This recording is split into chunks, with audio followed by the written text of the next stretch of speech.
Ferrangis, are we good to go? Yes. Okay. So, good morning, good afternoon, good evening to everyone. Thank you for turning on your cameras. Thank you for, if you decide to write in the chat where you guys are watching from.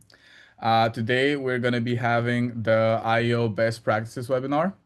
And our guest speakers are going to be Alexandra Dace. She's a national coordinator since 2019 in Romania, and she's been a DB member in the International Economics Olympiad since 2022.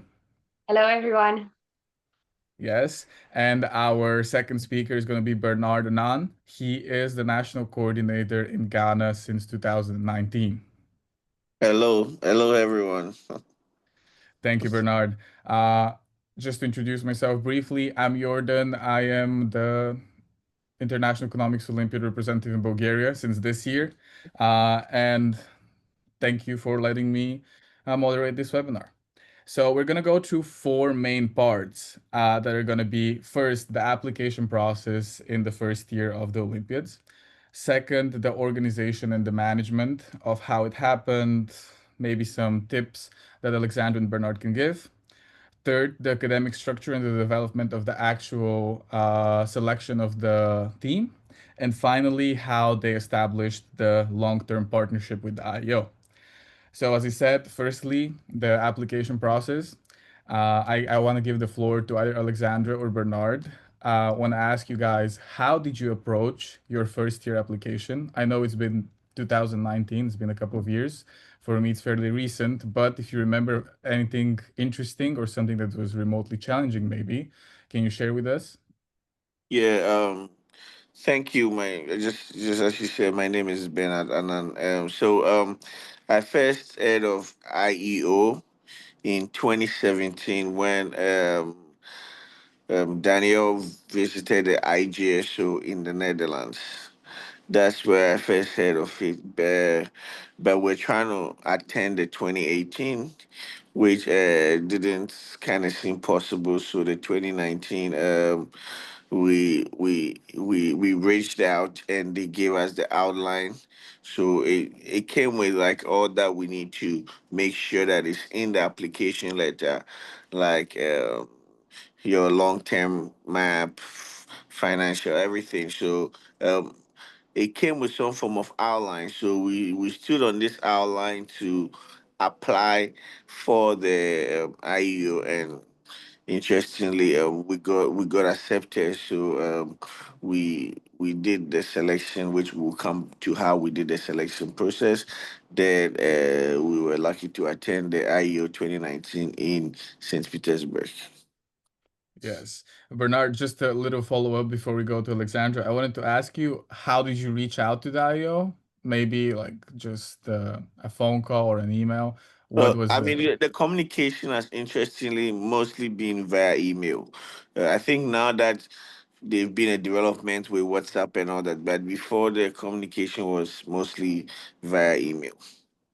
Okay, so we, for everyone trying to apply, maybe email, WhatsApp, find a way to connect with the IO. I'm sure that they'll reply. Now, Alexandra, I want to give the word to you. Hi, hello, everyone. In 2019, I was working with a organization in order to support students to apply to universities abroad. And they were trying to get like a sort of crash course in how to approach economics at an international level. As in Romania, it is quite limited the amount of economics that they do. So one of these students has approached me saying that they qualified at the local competition, top national selection, and they found out online that there is this IEO competition, and they asked me if I can support them to be their mentor. And I accepted it. So pretty much the students in Romania found out about IEO. And then I started to work via email with the organizers to put all the steps required. Yes, thank you, Alexandra. So for you, essentially, uh, during the application process, you already kind of had the national selection established in a way? It was, but it was at a very low level of like there was a plenty of work to be done, and so that's why I'm saying Yes. don't get discouraged. I know that the level of economics may vary across the world, but we as educators, as strong believers in the promotion of critical thinking, we should seek these opportunities to challenge them to be able to reach out at international top performance level. Yes, thank you, Alexandra. And Bernard, also the same question. When you applied in 2019 for the IEO, had the national selection already been established? No, not really. It hadn't. So this what happened. I am always open to partnerships and collaboration. So I identified an already established quiz competition that was actually running in the country. It was called the Shark Quiz, and it had an economic and financial element there. So interestingly, the guy reached out and we partnered and collaborated. So we first used the sharp quiz that was already running as the selection process for IU. So the best students that won the sharp quiz were selected for IU until we eventually started the national economics competition.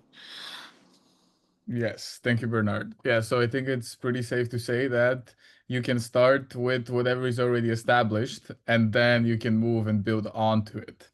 That was the same. It was the same in Bulgaria this year. We used a national competition run by the ministry, and then from there we uh, decided a big team, and then we got the team Bulgaria. So yes, that was for the first part, the application process. I want to now move on to the organization and management process, which is going to be our second part.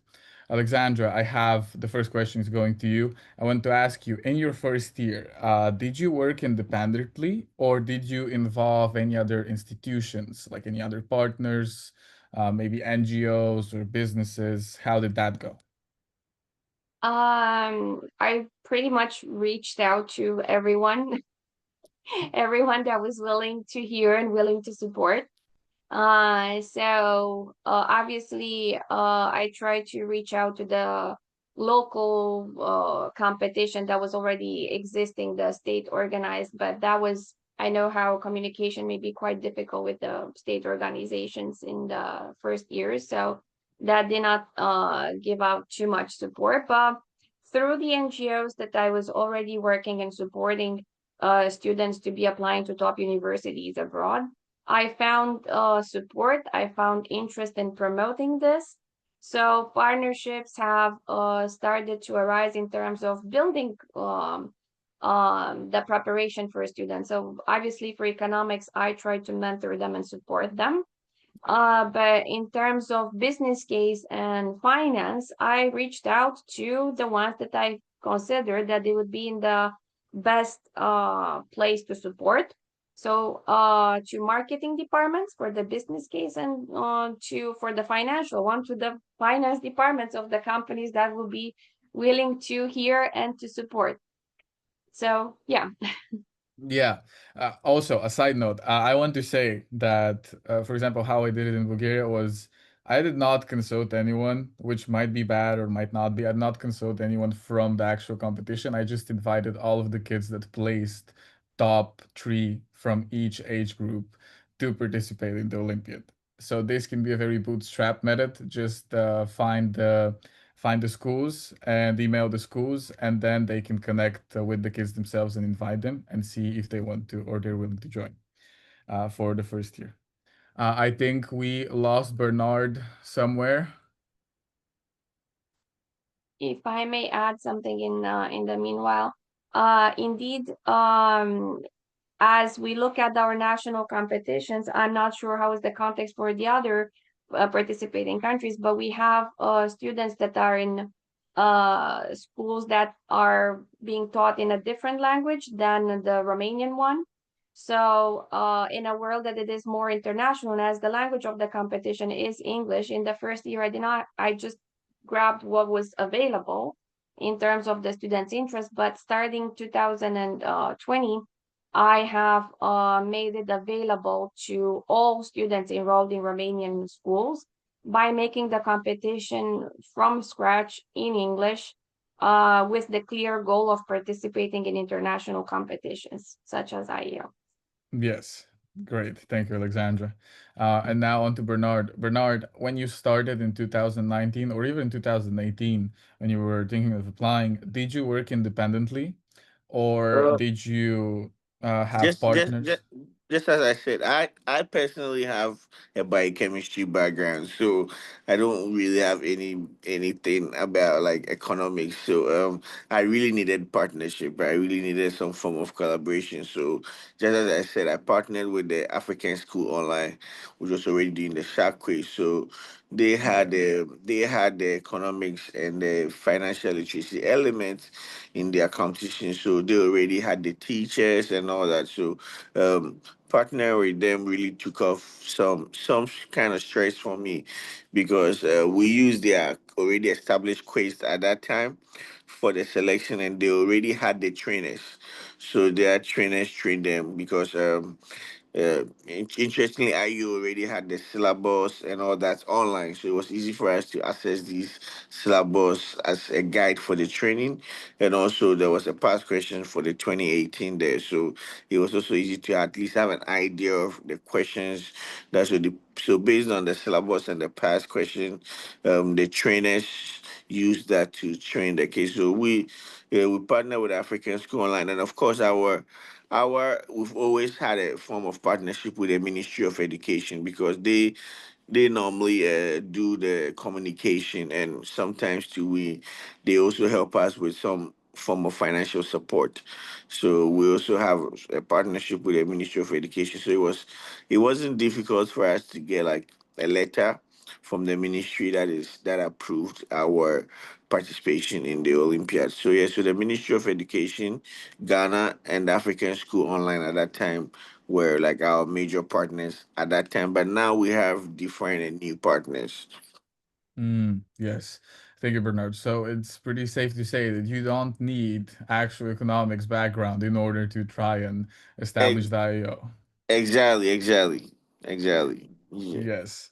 Thank you, Bernard. And a follow-up for you, I wanted to ask you, what are some problems that you encountered? Because as you said, you were not like you don't have the you have a biology, if I remember correctly, Yeah, biology biochemistry, background. biochemistry. Yeah, biochemistry background, sorry. What are some problems that you encountered during your first year that you think maybe other participants trying to enroll into the Olympiads in their first year might encounter? It was the timelines. That was my problem. It was the timeline. Yeah. So we didn't start early. So Mm, there was not that enough time for the students to be trained. So that was one of the issues. Was a timeline, and because it was also the first economics Olympiad, there was also a little bit of financial hitches there at that time. Although we were running like other Olympiads, like the Junior Science Olympiad and all that, which at that time I kind of received some form of support, but the Economics Olympia was very new. So yes. yes, so we had to find a way to also try to get some form of financial assistance. But in this, so I will say that the problems that I faced was some financial support and also the timeline. So now we are very careful with the timelines and all that because it's a competition. The students need enough time to prepare. So once you're Yes. able to get your selection process and all that. And it was also because, just as I said, because the competition that we partnered, I mean, they were doing their own thing, so they weren't factoring our timelines, you know. Yes. So now that we are going to partner with them, there was also supposed to be some adjustment there so that it can feed into the IEO competition. So that was the initial that was these were my initial problems in the participation Yes. of the IEO. Yeah. For the timelines, the important dates are to apply first by the end of October. If you don't manage to do that, you have to apply by the end of January. And if you don't manage to do that, that last time deadline is Ferrangis. Can you help me on this By one? the end of April. The end of April, yes. So I had similar difficulties last year as I tried to apply the 2nd of February. So apply as early as possible. Yeah. And Alexandra, did you encounter any other problems like that you think people might encounter as first year participants in the IEO? Can you think of something?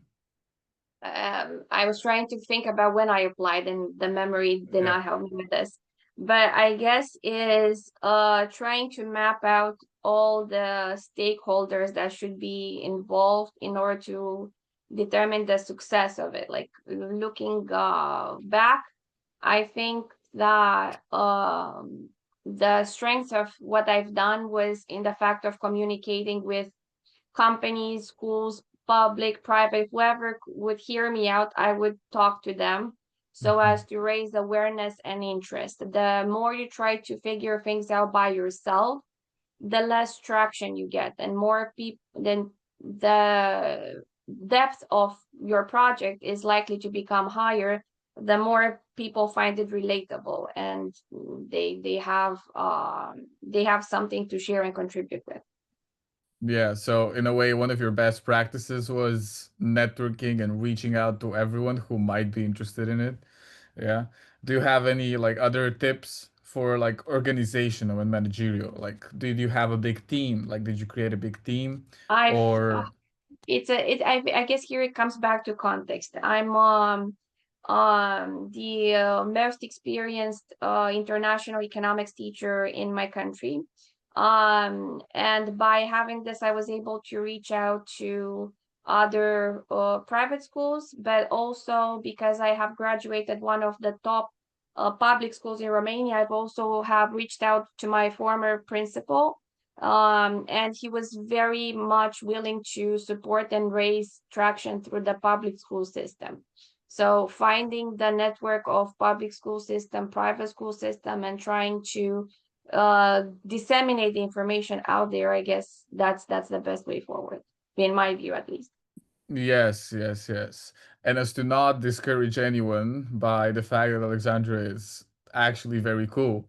Uh, as a 20-year-old who tried to get the IEO in Bulgaria, you can just be a little annoying and text anyone and email everyone, and you can basically find a way to make it work. So yeah, that was the main part for the organization and management. And now I want to move to the third topic, which is going to be academic structure and development. And Alexandra, because I have read your interview with the IEO previously, I wanted to ask you, how is your national selection structured? I read about the 3 tiers in the thing. Can you tell us more about that so we can inspire maybe someone to structure it in a similar way?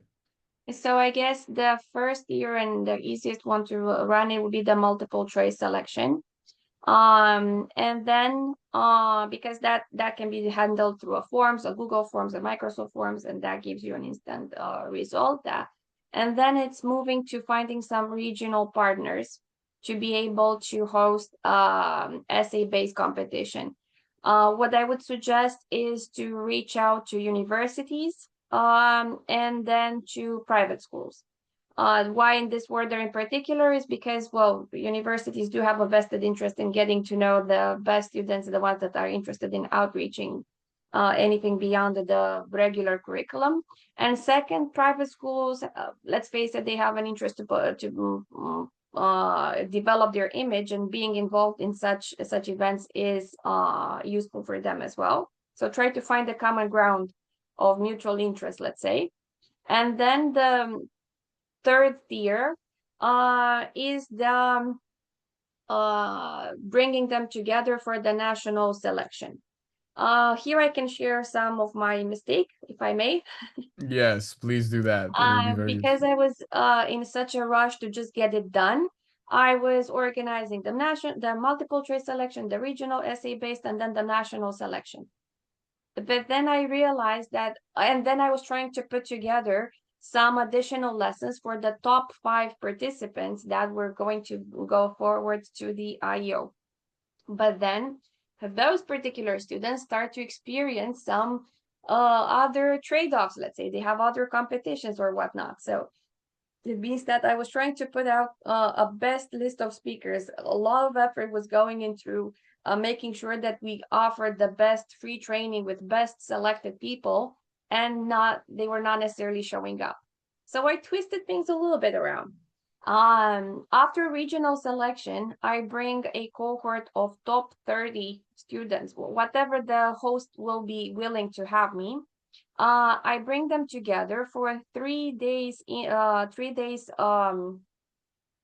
workshops, let's say, focused on business, on finance, on economics, and then we have the testing.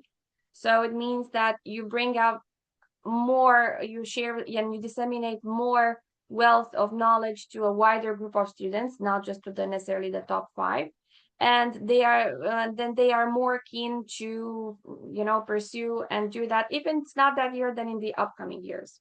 So yeah, that's my 2 cents on Yes, yes, that is great. Just a quick question. How would you deal with maybe academic dishonesty in a way during the multiple choice part, or do you not really care if the students cheat at the start because then you have the essay to qualify them even more? I understand your question. This I allow at the school level to be handled. And then Okay.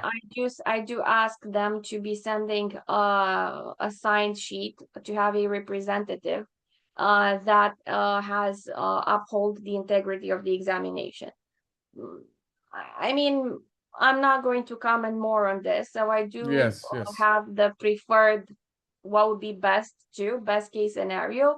But ultimately, in the regional selection, the cameras are being used. I have my colleagues that there is a link so we can see what's happening in the regional centers as well. So there is Yes, more yes. tight control in the regional selection. Great, thank you, Alexandra. And Bernard, how did you organize, or maybe as I asked you already, you were working with an already established competition. Did you maybe get, how did you promote the kids to be like the team? How from the competition? How did you get them? Like, how did you select them, or and did you teach them anything more? Yeah, so for the previous years, yeah, once the best first we select like the best 10, and we start training them, and out of that we select the best five. But now a lot has changed. Now what we're doing is now we have a partnership, just as I said, we have a partnership with the Ministry of Education, but we no longer work with African School Online. Now we rather working with the university called the Natford University, the economic department. So what we do is that we do two regions. So we do the southern region and the northern region, right? So the southern region, which is around the capital city and its environs, Accra and its environs, they come and take it. They take the exams in person. But the southern cities, sorry, take it virtually. So, Mhm. but the exams is being the exams is being set by the university's economic department because they are our partners, and the communication to the schools is done by the Ministry of Education because the Ministry of Education has a database of all the schools. So Yes. they do the communication to the schools, and the exams selection is the exams is being set by the not the university. But there's an interesting thing here, right? So in Ghana, there are two school, should I say, there are two, let me say, standards, right? So Hmm. we have the two systems, educational system, let me put it in a way. So we have the Cambridge system and we have the Ghana Education Service System. And I found that I initially didn't know about this, but I found out that the two are not being taught the same thing in economics, because apparently there are some topics that can be for the people that are studying the Cambridge system, and there are the topics that that can be found in the Ghana Educational Service System and not in the Cambridge system. So the Cambridge system is the IGCSE, O level, A level. That's the Cambridge system, and the Ghana education system is the secondary schools and all that. So it's too so, but we are doing it for everybody. So initially, some of the students were complaining that, oh, we are not taught this topic in the Cambridge system. We are not taught this topic in the Ghana education service system. So what we did is that now we studied both syllabus, and now we give them like options to choose, especially from the theory part. So the theory part they choose. So what you are taught is what you choose. But Yeah. initially we didn't know that, so we just put the questions together, and some of them come out and are not too satisfied because they are not being taught and all that. So these are some of the things that I got to find out on the way. But it's been an interesting journey, and the Ministry of Education has been great on their part with the communication, and Natford University being our new partners has also been great in the selection and also the training. So they also do the training. The university also do the training. So yeah, Yes. Yes. yeah, that's been. Thank you, Bernard. Yeah, that's a very good point. For anyone trying to start and figure out how to select the team, you can basically get the format of the IEO where they allow the students to get or like to choose four of the five questions. If you're faced with, like, as Bernard was, with two or three different educational systems, as is Bulgaria and as is probably different countries, you can just give six questions and tell them pick four and answer the four questions. And then you kind of solve the problem because everyone can pick the questions that they're good at. And also, I can build on what Alexandra said earlier. For the camp, like the where you gather 20 people or like 30 people together, that is a great thing to do. I think we did the same in Bulgaria last year. We did it fully online. We used Discord, so it is possible. And then for the final exam, just make them have two cameras, put them once on Discord with a couple of people that are gonna watch them and like make them share the screen, and then have everyone log in on Zoom so that you can watch them from another angle. And that way you can mostly, like probably 99% ensure the academic integrity of an online selection, final selection, for example. So I wanted to ask you, Alexandra, do you have any tips for like teaching or like academical practices that you used in the preparation of the team? Maybe not even the first year, even right now. That doesn't need to be like 2019, like right now. Some best practices. I guess we all know the materials, right? We all know what it is being recommended for the academic part.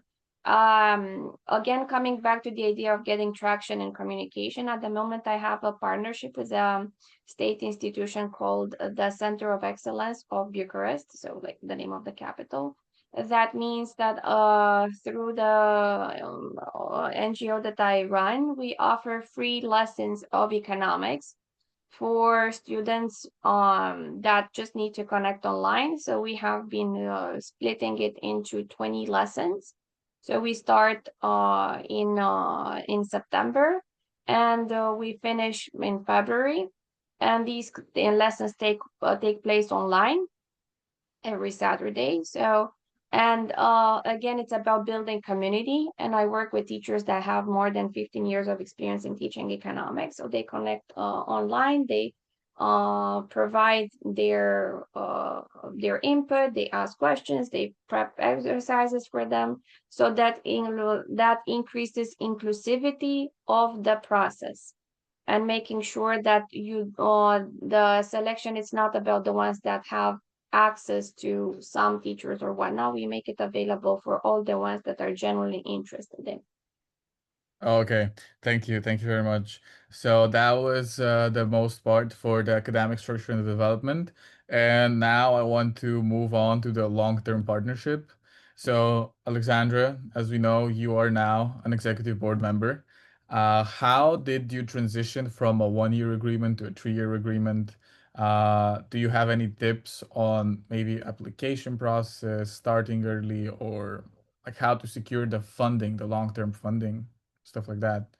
Um, it's about being relatable and having making your internal stakeholders part of the decision. So when I said that we gather for 3 days, we gather either at the largest academic university of economics or at BCR, the Romanian commercial bank. Okay, so it's the largest commercial bank in Romania, which means that they are also part of the decision by having their own selection for the business case. So they come, they teach the students how to pitch, and then they select based on the pitches that they have had, which means that they are part of the decision making, and also they provide the sponsorship for the students to be attending IEO.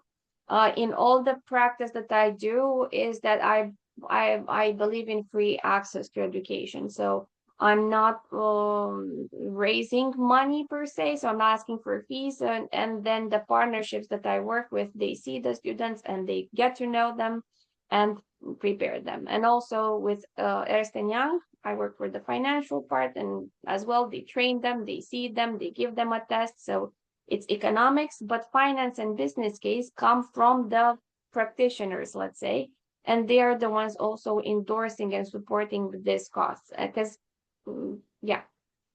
Yeah, thank you very much, Alexandra. And now the same question, Bernard. Do you have any recommendations for people that after the, or organizations as a whole, after the first year, they want to apply for a 2 year agreement or like a long term? How would you establish, would you give like any useful Okay, tips? so let me tell you something interesting. After the first IEO, almost the students that attended the IEO had amazing universities. One went to Yale University, the other went to London School of Economics, the other went to York University. So it was some form of motivation. I was like, oh wow, the IEO has really helped these people to get these great universities. So that actually motivated me to consider it long term, because then we can get a lot of beneficiaries that can also have access to these Ivy League schools and all that. So it actually boosted me to want to do this for long, and that was one of the things that actually moved me to apply for the long term. And also there's never been a participation fee. We've never charged a participation fee at the selection level. um, the only time maybe we'll try to solicit a little bit of fund from the parents is when we don't have we've not raised enough to support the travel. Then we speak to the parents, the ones that can afford, can support a little bit financially, but it's never been a participation fee. We always want to give everybody the chance to be part of the local selection. So it's been great. I mean, we are still, the only issue right now that we're working on is marketing, how to market the local selection such that it can attract a lot of sponsors. And that is one of the key things that we're actually looking into for the subsequent years, so that we market it well such that um, it gets so popular, and then we can get a lot of sponsors to be part of this. So yeah. Yeah, yeah. Thank you, Bernard. And that will be all for the discussion part. And I want to again thank Alexandra and Bernard for their answers to all of our questions. And I want to open it up for all of the participants. If they have any questions, maybe raise your hand or just instantly like unmute and try to ask. Alexandra is open, I'm sure. Bernard is open